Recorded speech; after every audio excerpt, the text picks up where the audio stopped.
অনেকে বলছে বাংলাতে নাকি আজান দেওয়া বন্ধ হয়ে গেছে। ভাই, এরকমই কিছুই হয়নি। কেউ যদি এরকমই বলতে আসে যে আজান দেওয়া নিষিদ্ধ আছে, তাহলে তার কাছ থেকে আগে সরকারি অর্ডার চাইবে, যে তোমার কাছে কি সরকারি অর্ডার আছে, তাহলে সেটা দেখাও। সরকারি ভাবে সাউন্ডের লিমিট লাগানো হয়েছে। যে কোনো ধর্মীয় স্থানে, মন্দির, মসজিদ, গির্জা সব স্থানে কিছু লিমিট লাগানো হয়েছে। এই নিয়ম নতুন কিছু না, এই নিয়ম আগে থেকেই ছিল। এটা পলিউশন কন্ট্রোল বোর্ডের একটা নিয়ম, যেখানে লাউড স্পিকার রেগুলেশনের কথা বলা হয়েছে। রেসিডেন্সিয়াল এরিয়াতে 55 ডেসিমেলের নিচে লাউড স্পিকার বাজাতে হবে, রাত্রে 45 ডেসিমেলের নিচে। এটা শুধু রিলিজিয়াস ক্ষেত্রে নয়, এটা সকল রিলিজিয়াসের ক্ষেত্রে যেমন অ্যাপ্লাই হবে, সেরকম সব ইভেন্টের ক্ষেত্রেও অ্যাপ্লাই হবে।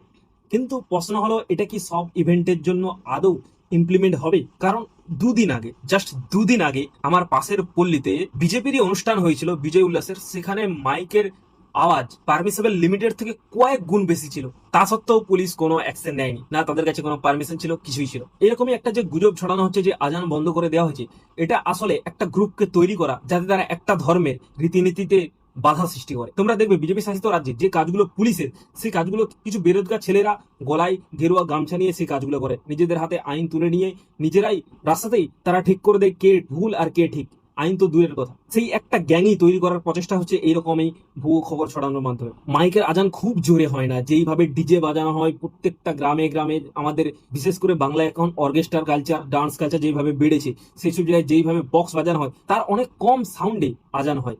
তা সত্ত্বেও এতদিন যদি তোমার কোনো অবজেকশন ছিল না, হঠাৎ করে তোমার মধ্যে অবজেকশন তৈরি হলো, এটা প্রমাণ করে তোমার মধ্যে কত পরিমাণ ঘৃণা হয়ে আছে।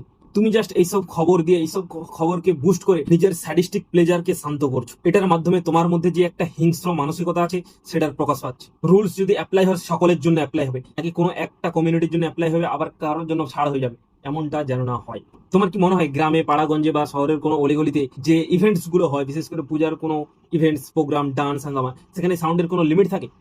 সারা রাত্রি ধরে বক্সের সাউন্ড অত্যাধিক থাকে, অত্যাধিক। তা সত্ত্বেও সেখানে কোনো অ্যাকশন নেওয়া হয়নি। সো এটা একটা পুরো ন্যারেটিভ ছড়ানো হচ্ছে, আর কিছুই নয়। এই নয়েজ পলিউশনের আইন আগে দিকেই ছিল, শুধু এখানে একটা নিজেদের ইমেজ তৈরি করা হচ্ছে, নিজেদের ভোটার বেসের মধ্যে যে ঘৃণা আছে, সেই ঘৃণাকে স্যাটিসফাই করানো হচ্ছে এটার মাধ্যমে।